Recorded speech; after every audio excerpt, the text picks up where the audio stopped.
नमस्कार, मी जान्हवी आणि आज आपण कोरड्या खोकल्यावर काय नैसर्गिक उपचार केले पाहिजेत त्याबद्दल बोलणार आहोत। कोरड्या खोकल्यावर बदाम खूपच उपयुक्त ठरतात। रात्री झोपायच्या आधी 7 ते 8 बदाम पाण्यात भिजत घालावेत। सकाळी त्या बदामाची साल काढून त्याची पेस्ट करावी।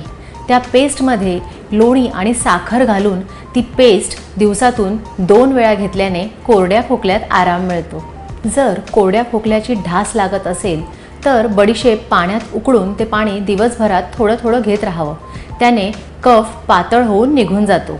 जर खोकल्यातून रक्त पडत असेल तर अडुळशाच्या पानांचा 2 चमचे रस आणि खडीसाखर एकत्र करून घेतल्याने आराम मिळतो।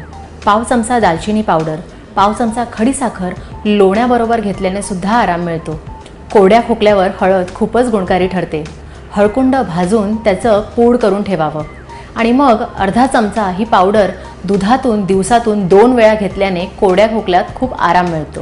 जर जुनाट कोरडा खोकला असेल तर अडुळशाची पाने वाफवून त्याचा रस काढावं।